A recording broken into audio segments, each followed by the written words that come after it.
से करीब 5000 साल पहले समुद्र के बीच बसी थी एक भव्य नगरी, जहां बड़े बड़े 9 लाख से भी ज्यादा महल थे, जिसमें हीरे और सोने के साथ ही 7 और भी कई अमूल्य रत्नों से कारीगरी की गई थी। यह शहर इतनी ज्यादा वेल प्लान थी कि आज के बड़े बड़े शहर इसके सामने फेल हैं। लेकिन फिर एक दिन अचानक यह भव्य शहर देखते ही देखते समुद्र में समा गया। अब समय में आगे आते हैं। यह बात है 1983 की। गुजरात के ओखा तट के पास अरब सागर की लहरें एक अजीब सी बेचैनी के साथ किनारे से टकरा रही थी। भारतीय पुरातत्वविदों की एक टीम गोताखोरी के उपकरणों से लैस समुद्र की सतह पर खड़ी थी। किसी को नहीं पता था कि कुछ ही क्षणों बाद वे एक ऐसा दृश्य देखने वाले हैं जो इतिहास की धारणाओं को हिला देगा। जैसे ही उन्होंने समुद्र की नीली गहराइयों में छलांग लगाई, नीचे उतरते ही रेत, चट्टानों और पत्थरों के बीच उन्हें कुछ अननेचुरल दिखाई दिया, कुछ ऐसा जो किसी समय की गवाही देता था। उनका शरीर थम गया, सांसें रुक गईं और आंखों के सामने जो दृश्य था उसने इस सवाल को जन्म दिया, क्या ये वही नगरी है जिसका जिक्र हजारों साल पुरानी किताबों में हुआ है? क्या सचमुच समुद्र की गहराइयों में एक पूरा शहर दफन है? उनके सामने जो दृश्य था उसे देखकर वे दंग रह गए। बड़ी बड़ी चट्टानें, ऊंची ऊंची दीवारें जिनमें भव्य कारीगरी की गई थी, मानो पानी के अंदर पूरा शहर बसा हो। यह कुछ और नहीं बल्कि यह थी श्री कृष्ण की डूबी हुई नगरी द्वारका। दोस्तों, बहुत पहले से ही महाभारत और रामायण जैसे दिव्य ग्रंथों को मिथ यानी कि किस्से और कहानियों की तरह बताया जाता है, और उन्हीं एक किस्से कहानियों में लिखी थी इस भव्य नगरी द्वारका के बारे में, और इसे भी बहुत समय से काल्पनिक कहानी की तरह ही बताया गया।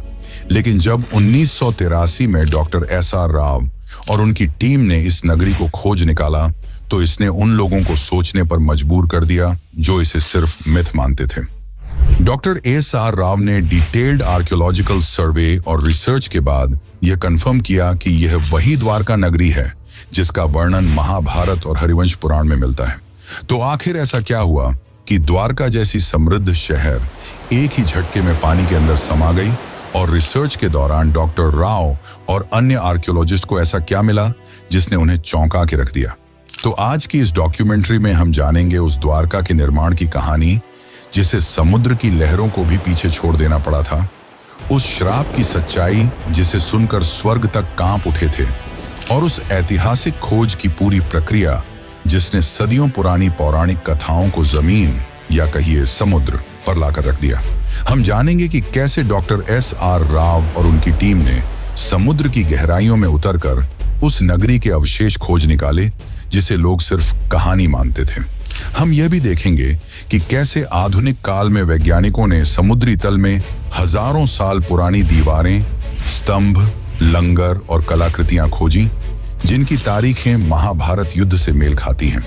तो चलिए इस रोमांचक सफर की शुरुआत करते हैं, जहां पुराण, पुरातत्व और विज्ञान मिलकर उस नगरी की कहानी सुनाएंगे जो हजारों साल पहले स्वर्णिम थी, फिर श्रापित हुई और अंत में लहरों में समा गई।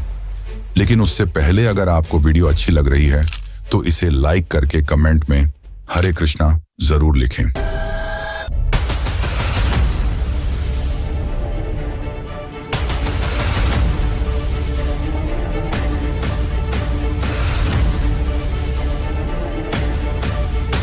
Dwarka and came to the conclusion that it was the Dwarka of Mahabharata.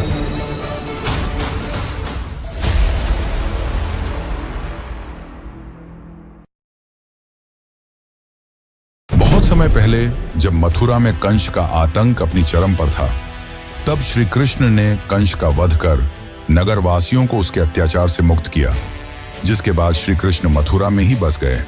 लेकिन कंस की मृत्यु से क्रोधित होकर कंस के ससुर जरासंध ने मथुरा पर लगभग 17 बार हमले किए।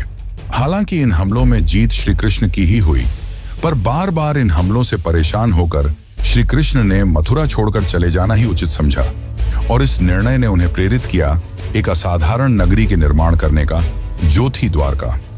श्री कृष्ण समुद्र तट पर गए और समुद्र देव से प्रार्थना की, हे वरुण देव, मुझे मेरी प्रजा के लिए शांति और सुरक्षा चाहिए। मुझे अपनी गोद से एक टुकड़ा भूमि दो जहां मैं एक नई नगरी बसाऊं। वरुण देव मुस्कुराए और उन्होंने श्री कृष्ण को समुद्र के बीच 12 योजन यानी कि लगभग 153.6 किलोमीटर भूमि दान में दी, जिसके बाद गॉड ऑफ आर्किटेक्ट यानी कि भगवान विश्वकर्मा को इस नगरी के भव्य निर्माण का कार्य सौंपा गया। अंततः उन्होंने इस भव्य नगरी का निर्माण संपन्न किया। महलों की ऊंचाई जैसे आकाश को छू रही थी, दीवारें सोने की थीं, फर्श चांदी के।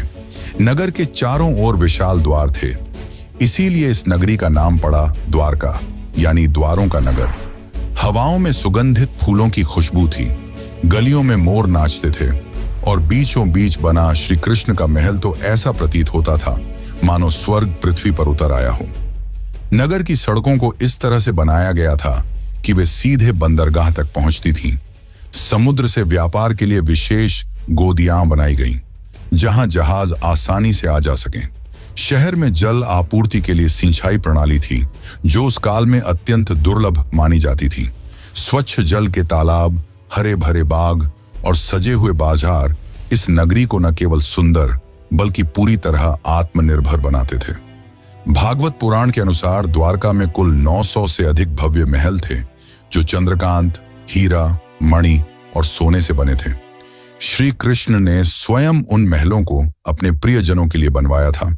बलराम, रुक्मिणी, सत्यभामा, जाम्बवती और अन्य रानियों के लिए अलग अलग राजमहल। ये महल न सिर्फ वास्तुकला का चमत्कार थे, बल्कि अध्यात्म और भक्ति का प्रतीक भी। लेकिन यह अंत नहीं था। अब शुरू होने वाला है वो अध्याय जिसने द्वारका को कालातीत बना दिया। एक ऐसा नगर जिसे स्वयं भगवान ने बसाया, देवताओं ने सजाया और समय ने इतिहास में दर्ज कर दिया। लेकिन जहां निर्माण होता है, वहीं विनाश भी इंतजार करता है। द्वारका की यह स्वर्ण गाथा आगे चलकर एक ऐसे श्राप की छाया में डूबेगी जिसकी कल्पना तक किसी ने न की थी। महाभारत का युद्ध समाप्त हो चुका था। धूल में लथपथ योद्धाओं के शव, बिखरे हुए अस्त्र शस्त्र और खून से लाल धरती, कौरवों का विनाश हो चुका था। अपने पुत्रों की यह दशा देखकर गांधारी काफी क्रोधित हो गई। उनका मानना था कि यदि श्री कृष्ण चाहते तो यह युद्ध होता ही नहीं, परंतु उन्होंने ऐसा नहीं किया। जिससे क्रोधित होकर गांधारी ने श्री कृष्ण को श्राप दिया कि जिस प्रकार मेरे वंश का विनाश हुआ है, ठीक उसी प्रकार तुम्हारे भी वंश का विनाश हो जाएगा। इस श्राप ने यदुवंश के विनाश की नींव रख दी। लेकिन एक और कारण है जिसके चलते द्वारका का विनाश हुआ। दरअसल एक समय की बात है, द्वारका के पास एक स्थल जिसका नाम पिंडारक था, वहां एक दिन प्रमुख ऋषिगण पधारे। इनमें विश्वामित्र, वशिष्ठ, नारद, कण्व, दुर्वासा जैसे महान ऋषि मुनि उपस्थित थे। उन ऋषियों को देख श्री कृष्ण के पुत्र सांब और उसके कुछ मित्रों ने मिलकर शरारत करने की सोची। सांब ने एक गर्भवती स्त्री का रूप धारण कर लिया और उन ऋषियों के पास पहुंचे। इस बात से अनजान कि वे ऋषि कोई साधारण साधु संत नहीं, बल्कि त्रिकालदर्शी थे, जिन्हें सब कुछ मालूम था। सांब और उसके मित्र उनके निकट गए और उनकी तपस्या भंग कर ऋषियों से अपने होने वाले बच्चे के बारे में पूछने लगे। अपना इस तरह अपमान होता देख मुनिगण गुस्सा हो गए और उन्होंने सांब को यह श्राप दिया कि तुम एक लोहे के मुशल को जन्म दोगे जो यदुवंश के विनाश का कारण बनेगी। सांब और उनके साथी भयभीत हो उठे। उन्होंने माफी मांगी, पर अब कुछ नहीं हो सकता था। कुछ दिनों बाद वही हुआ जो भविष्यवाणी की गई थी। जब सांब सुबह उठा तो उसके कपड़ों में एक भारी भरकम मुशल मिला। यह दृश्य देख यदुवंशी चिंतित हो उठे और जब यह बात श्री कृष्ण के नाना राजा उग्रसेन को पता चली तो उन्होंने मुशल के छोटे छोटे टुकड़े कर समुद्र में फेंकने का आदेश दिया। और जैसे ही यह टुकड़े समुद्र में फेंके गए, एक विशाल मछली ने वह टुकड़े खा लिए।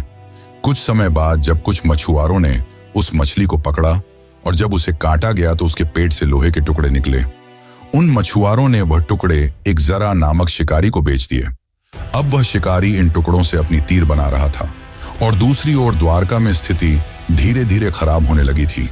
गांधारी के श्राप का असर दिखाई देने लगा था। जैसे जैसे समय बीतता गया, यदुवंश के लोगों में अहंकार बढ़ता गया। भोग विलास, मदिरा और दुराचार ने धर्म और मर्यादा का स्थान ले लिया था। नैतिकता समाप्त हो चुकी थी। फिर एक दिन, जिसे आज भी प्रभास त्रिकाल के नाम से जाना जाता है, यदुवंश के वीरों ने समुद्र किनारे एक उत्सव आयोजित किया। शराब, घमंड और गाली गलौच ने मिलकर उस उत्सव को युद्ध भूमि में बदल दिया। वे आपस में ही लड़ने लगे। जिन हथियारों से उन्होंने युद्ध जीते थे, उन्हीं से वे एक दूसरे को मारने लगे। श्री कृष्ण समझ चुके थे कि अब विनाश निकट है, जिसके पश्चात वे वन की ओर चल पड़े और वहां एक वृक्ष के नीचे विश्राम करने लगे। तभी वहां वह शिकारी पहुंचा जिसने उस मुशल के टुकड़े से तीर बनाए थे। उस शिकारी ने श्री कृष्ण को हिरण समझकर उन पर तीर चला दी, और जैसे ही तीर श्री कृष्ण के पैरों में लगी, उन्होंने यह लोक त्याग दिया और उनके मृत्यु के साथ ही पूरी द्वारका नगरी पानी में समा गई। इस प्रकार द्वारका का वह वैभवशाली अध्याय समाप्त हुआ। वह नगर जिसे स्वयं भगवान ने बसाया था, जिसने एक युग देखा था, अब रह गया केवल शास्त्रों के पन्नों में और समुद्र की खामोशी में छिपी एक अमर स्मृति के रूप में। लेकिन क्या यह अंत है? क्या हुआ श्री कृष्ण के मृत्यु के पश्चात, और क्यों श्री कृष्ण आज भी जिंदा हैं? अर्जुन ने क्या भूमिका निभाई? ये सब जानने से पहले हम यह जान लेते हैं कि आज के समय में कहानी कही जाने वाली द्वारका नगरी को कैसे खोज निकाला गया, और क्या सच में यह वही द्वारका नगरी है जो श्री कृष्ण ने बनवाई थी? तो चलिए अब जानते हैं इसका असली इतिहास और रहस्य। लेकिन उससे पहले, अगर आपको यह वीडियो ज्ञानपूर्वक लग रही है तो इसे अपने दोस्तों, रिश्तेदारों और अन्य भक्तों को जरूर शेयर करें। बहुत लंबे समय तक द्वारका को सिर्फ एक पौराणिक नगरी माना जाता था। श्रीमद् भागवत पुराण, विष्णु पुराण, हरिवंश पुराण और महाभारत में इसके भव्य विवरण तो थे, लेकिन भौगोलिक रूप से यह कहां थी, यह रहस्य बना हुआ था। अधिकांश विद्वान मानते थे कि यह एक धार्मिक कथा बस है, कोई ऐतिहासिक सच्चाई नहीं। लेकिन यह सोच पहली बार 1930 के आसपास हिली, जब गुजरात के सौराष्ट्र इलाके में कुछ मछुआरों और गोताखोरों ने समुद्र के अंदर अजीब पत्थरों और ढांचों को देखने की बात बताई।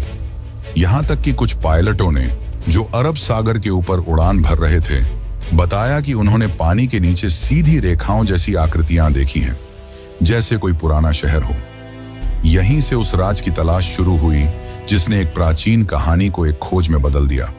फिर आया साल 1963, जब भारतीय पुरातत्व सर्वेक्षण विभाग यानी कि ASI ने पहली बार बेट द्वारका के पास खुदाई शुरू की।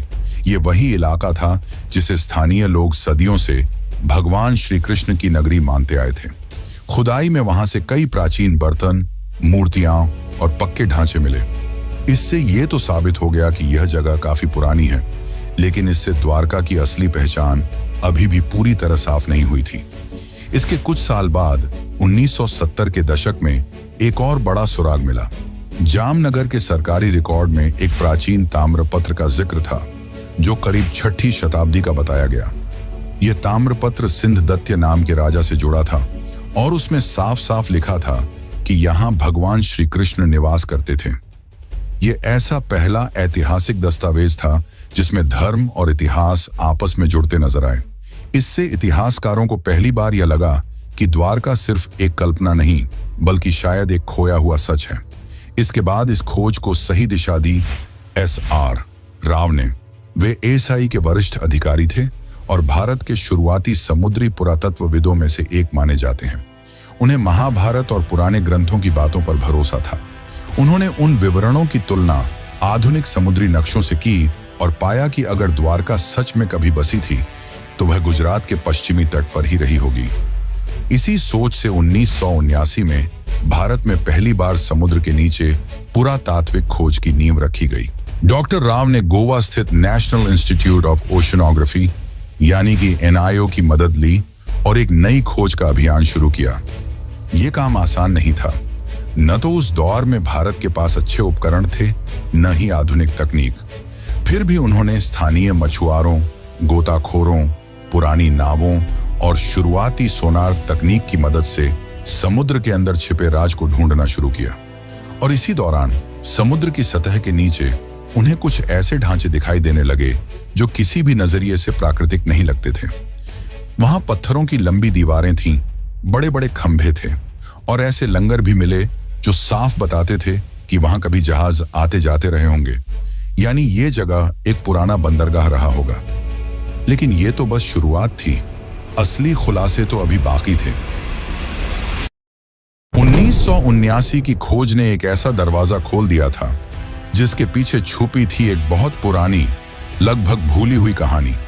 अब 1980 का दशक उस कहानी को सच साबित करने की जिद बन चुका था, और इस जिद की सबसे बड़ी वजह थे doctor S.R. Rao. Doctor Rao को महाभारत और पुराणों में लिखी बातों पर पूरा भरोसा था। उन्होंने उन ग्रंथों के नक्शों और विवरणों को पढ़ा, समझा और फिर आधुनिक समुद्री मानचित्रों से मिलाया। उन्हें यकीन था कि श्री कृष्ण की वो नगरी, जिसे दुनिया ने बस एक कहानी मान लिया था, वो कहीं ना कहीं अरब सागर के नीचे आज भी मौजूद है। लेकिन उनका ये सफर बिल्कुल भी आसान नहीं था। उस समय भारत में समुद्री खुदाई यानी कि मरीन आर्कियोलॉजी एक बिल्कुल नया क्षेत्र था। न सरकार के पास इस काम के लिए पर्याप्त पैसा था, न वैज्ञानिकों को इस बात पर भरोसा कि समुद्र के नीचे कोई शहर भी हो सकता है। बहुत सारे लोग इस प्रयास को बस धार्मिक सोच का हिस्सा मानते थे। कई लोगों ने डॉक्टर राव से कहा, पौराणिक कथाओं को इतिहास से जोड़ने का क्या फायदा, लेकिन उन्होंने कभी हार नहीं मानी।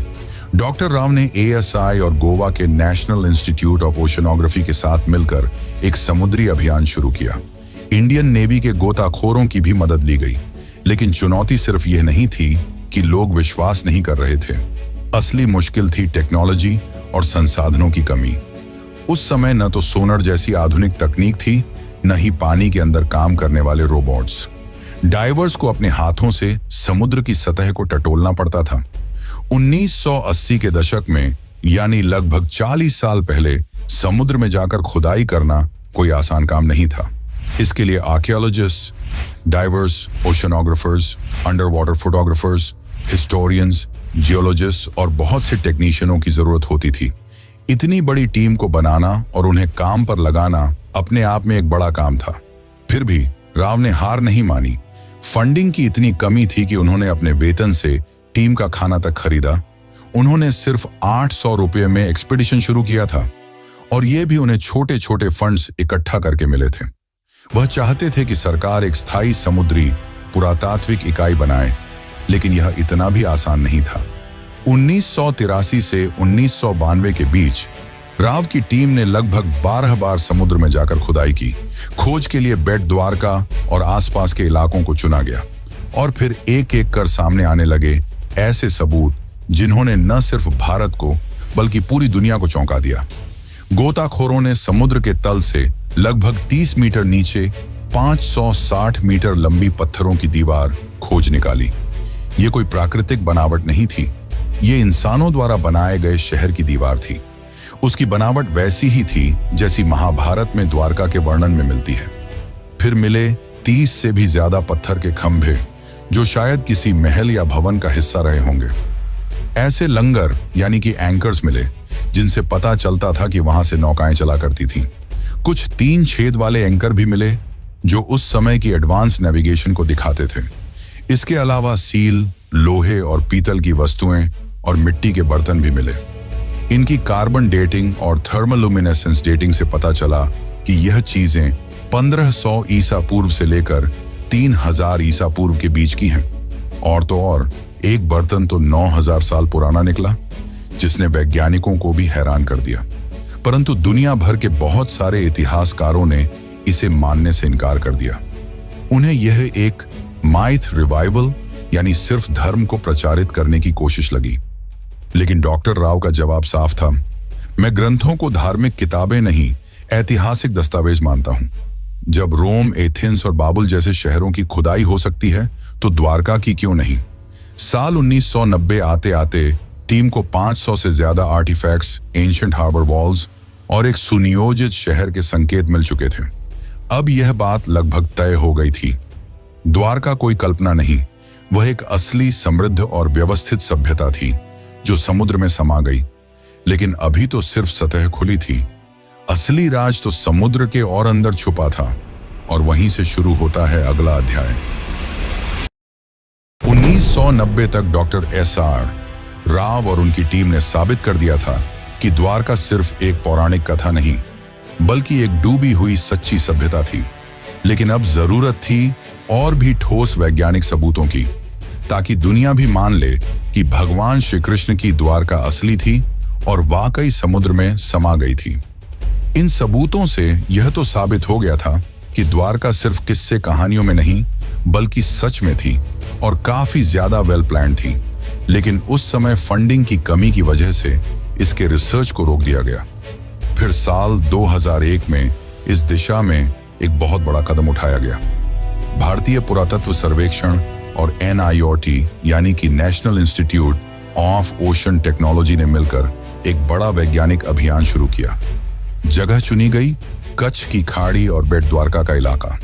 इस बार अभियान में सिर्फ पुरातत्वविद ही नहीं बल्कि समुद्र वैज्ञानिक, भूगर्भ शास्त्री, नौसेना के गोताखोर, सोनार तकनीक के विशेषज्ञ और इंटरनेशनल कार्बन डेटिंग लैब्स भी जुड़े थे। इस खोज की कमान संभाली थी डॉक्टर आलोक त्रिपाठी, जो ASI के समुद्री पुरातत्व निदेशक थे, और उनके साथ थे डॉक्टर राजीव निगम, जो उस समय CSIR के मरीन साइंस प्रमुख के रूप में काम कर रहे थे। इस बार की खोज पहले से अलग थी। ये हाईटेक थी। इसमें अब सिर्फ आंखों से नहीं बल्कि मशीनों से खोज की जा रही थी। 2001 से 2007 तक समुद्र के अंदर का पूरा हाइड्रोग्राफिक सर्वे किया गया। एडवांस सोनार और सब बॉटम प्रोफाइलर जैसे मॉडर्न उपकरणों से समुद्र की परतों का डिजिटल नक्शा बनाया गया। वैज्ञानिकों ने करीब 40,000 वर्ग मीटर का समुद्र का हिस्सा स्कैन किया और जो मिला उसने सबको हैरान कर दिया। समुद्र की गहराई में मिले ये बहुत बड़े चौकोर पत्थर के ब्लॉक, जो किसी नगर की नींव जैसे लगते थे। चूना पत्थर यानी कि लाइमस्टोन के टुकड़े, जो शायद किसी शानदार इमारत के अवशेष थे। टेराकोटा सील्स, जिन पर पुराने चिन्ह बने थे। पुराने लंगर जो बताते थे कि यहाँ कोई एंशिएंट बंदरगाह था। साथ ही नाली और सिंचाई व्यवस्था, जो दिखाती थी कि उस समय का शहर कितनी सोच समझकर बसाया गया था। अब बारी थी सबसे बड़े टेस्ट की, कार्बन डेटिंग की। सभी आर्टिफैक्ट्स को भारत और विदेश की प्रयोगशालाओं में भेजा गया और जब नतीजे आए तो वैज्ञानिकों और इतिहासकारों को भी झटका लगा। कई चीजें करीब 9,000 साल पुरानी निकली, यानी ये तो हड़प्पा सभ्यता से भी पहले की थी। कुछ टुकड़ों की उम्र 5,000 साल तक पुरानी पाई गई, जो महाभारत और द्वापर युग से मेल खाती है। डॉक्टर राजीव निगम ने कहा कि महाभारत में लिखा है कि द्वारका समुद्र से निकाली गई जमीन पर बसी थी और भूगर्भ शास्त्रियों की रिपोर्ट से भी यही पता चला कि समुद्र ने बाद में उसी जमीन को वापस निगल लिया। सोनर मैपिंग से यह भी पता चला कि जैसे जैसे समुद्र का स्तर बढ़ा, मंदिर और घर धीरे धीरे आगे खिसकते गए। यानी यह एक धीमा और क्रमिक डुबाव था, अचानक नहीं। AK सिन्हा, ASI के निदेशक ने बताया कि जमीन और समुद्र दोनों जगहों से जो अवशेष मिले हैं, उनके आकार, डिजाइन और बनावट में काफी समानता है, जो ये साबित करता है कि ये सब एक ही समय और संस्कृति से जुड़े थे। फिर आया साल 2007, जब नौसेना और ASI ने मिलकर तीसरा सबसे बड़ा अंडर वाटर एक्सकवेशन शुरू किया। पंचकुई बीच के पास से शुरू हुई इस खुदाई में लगभग 2 नॉटिकल मील के दायरे में फैली हुई मंदिरों की दीवारें, महल के खंडहर और जल निकासी प्रणाली मिली। यही वो पल था जब पहली बार दुनिया ने माना, द्वारका कोई कल्पना नहीं बल्कि एक सच है, एक पूरी सभ्यता जो समुद्र में समा गई। लेकिन फिर भी एक सबसे बड़ा सवाल बाकी रह गया, आखिर द्वारका डूबी क्यों? इसका धार्मिक दृष्टिकोण से तो हमने उत्तर जान लिया, अब जानते हैं वैज्ञानिक दृष्टिकोण से, और साथ ही जानेंगे आज के समय की द्वारका के बारे में। तो बने रहिए, क्योंकि हम जो आपको बताने वाले हैं वो आपको चौंका कर रख देगा। 2007 की खोजों ने यह साबित कर दिया था कि समुद्र की गहराइयों में कोई आम चीजें नहीं बल्कि एक पूरी बसी हुई और समृद्ध नगरी है। लेकिन एक सवाल अब भी रह गया था, आखिर ये नगर डूबा कैसे? क्या वाकई ये कोई श्राप था जैसा ग्रंथों में लिखा है, या फिर इसके पीछे कोई प्राकृतिक और वैज्ञानिक वजह थी? इन सवालों के जवाब ढूंढने के लिए वैज्ञानिकों ने रुख किया ओशनोग्राफी यानी कि समुद्र विज्ञान और जियोलॉजी यानी कि भूगर्भ शास्त्र की ओर। अब तक जो मिला था वो सब प्रमाण तो थे, लेकिन अब जरूरत थी समय को मापने की, ये जानने की कि जब द्वारका बसी थी तब समुद्र में ऐसा क्या हुआ जो वो सब कुछ निगल गया। इस पूरे शोध का आधार बना सी लेवल राइज थ्योरी। अमेरिका की SSCSM यूनिवर्सिटी के प्रोफेसर रेंस ने एक अध्ययन किया जिसमें अरब सागर के सी लेवल को 20,000 सालों के डेटा के जरिए ट्रैक किया गया था। इस रिसर्च के मुताबिक 9,000 साल पहले यानी करीब 11,000 साल पहले समुद्र का स्तर आज के मुकाबले 25 मीटर नीचे था। 5,000 ईसा पूर्व के बीच समुद्र अचानक बहुत तेजी से कई मीटर तक ऊपर उठ गया। वैज्ञानिक मानते हैं कि यह घटना किसी सुनामी या समुद्री आपदा का संकेत देती है। और यह सिर्फ अरब सागर में नहीं हुआ। जब वैज्ञानिकों ने दुनिया के बाकी हिस्सों से मिले सी लेवल डेटा से इस जानकारी की तुलना की तो कैरेबियन द्वीप, इंडोनेशिया और दक्षिण अमेरिका जैसी जगहों पर भी उस दौर में बड़ी बड़ी समुद्री हलचलें और सुनामी के सबूत मिले। इसका मतलब था कि यह घटना सिर्फ भारत तक सीमित नहीं थी, बल्कि पूरी दुनिया में उस समय कुछ बड़ा हो रहा था। और ठीक इसी समय महाभारत के अनुसार श्री कृष्ण ने पृथ्वी का त्याग किया था और कलियुग की शुरुआत हुई थी। अब सारे वैज्ञानिक और ऐतिहासिक सबूत एक ही तरफ इशारा कर रहे थे। द्वारका का डूबना कोई कल्पना नहीं, बल्कि एक सचमुच की ऐतिहासिक घटना थी जिसमें प्राकृतिक आपदा, समय का चक्र और शायद कर्मों की प्रतीकात्मक कहानी सब एक साथ जुड़ गए थे। और फिर आया साल 2024, जब भारत सरकार ने इस पूरे रहस्य को दुनिया के सामने लाने का फैसला किया। 25 फरवरी 2024 को प्रधानमंत्री नरेंद्र मोदी खुद गुजरात के पंचकुई बीच पहुंचे। उनके साथ थी भारतीय नौसेना, ASI, NIOT और वैज्ञानिकों की एक टीम जो स्कूबा डाइविंग से समुद्र की गहराइयों में जाने वाली थी, वहीं जहां श्री कृष्ण की नगरी कभी खड़ी थी। ये कोई आम डाइव नहीं थी, ये इतिहास से साक्षात्कार था। जैसे ही प्रधानमंत्री समुद्र में उतरे, वहां पत्थर के स्तंभ, लंगर, मंदिर की नींव और प्राचीन दीवारें दिखाई दी। मोदी जी ने खुद समुद्र की गोद में मोरपंख अर्पित किया, जो श्री कृष्ण की स्मृति और भारत की सनातन विरासत को फिर से जीवंत करने का प्रतीक था। इसके बाद उन्होंने द्वारिकाधीश मंदिर में जाकर श्री कृष्ण और रुक्मिणी माता के दर्शन किए। मंदिर की 52 गज की ध्वजा, जो हर दिन 5 बार बदली जाती है, आज फिर हवा में लहराई, मानो ये संकेत दे रही हो कि द्वारका की सच्चाई अब दुनिया के सामने है। आज की तारीख में द्वारका 2 भागों में बसी है। एक जो है जहां लाखों श्रद्धालु हर साल दर्शन के लिए आते हैं, और दूसरी जो समुद्र के नीचे है, जिसे आज पूरी दुनिया जानती है the lost city of Krishna के नाम से। इस 90 साल की खोज, संघर्ष और वैज्ञानिक यात्रा ने दुनिया को यह दिखा दिया कि श्रद्धा सिर्फ आस्था नहीं, वो इतिहास की नींव भी बन सकती है। द्वारका सिर्फ भारत की कहानी नहीं है, ये पूरी मानव सभ्यता की याददाश्त है, जो ये सिखाती है कि सत्य और संस्कृति को भुलाया नहीं जा सकता, चाहे वो कितनी भी गहराई में क्यों ना छुपा हो। और इसीलिए आज भी द्वारका जिंदा है, कभी मंदिर की घंटियों में, कभी समुद्र की लहरों में, और अब वैज्ञानिक रिपोर्टों में भी। तो चलिए मित्रों, अब चलते हैं अपने आखिरी अध्याय की ओर। शताब्दियां बीत गईं, युग बदले, राजवंश मिटे, सभ्यताएं उगती और गिरती रहीं, लेकिन समुद्र वो आज भी मौन है, शांत, गूढ़ और रहस्यमयी।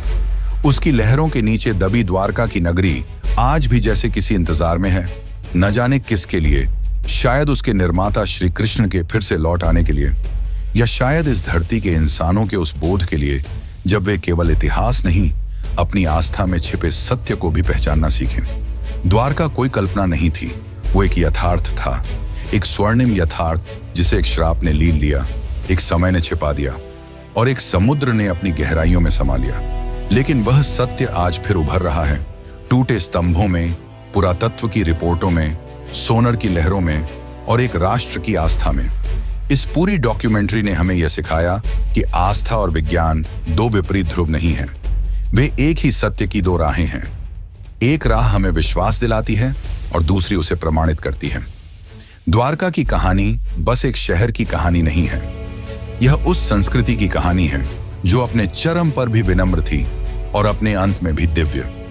यह उस ईश्वर की नगरी की कहानी है जिसने अपने जीवन से कर्म का सार बताया और अपने अंत से संयम और स्वीकृति का। और जब अगली बार आप समुद्र की लहरों को देखें, जरा ठहरिएगा, शायद किसी अगाध गहराई से आपको कोई बांसुरी की धुन सुनाई दे। शायद वो द्वारकाधीश अब भी आपको पुकार रहे हों, अपने नगर से, अपने सत्य से, क्योंकि कुछ कहानियां खत्म नहीं होती, वे सिर्फ इंतजार करती हैं दोबारा जगाए जाने का। जय द्वारकाधीश।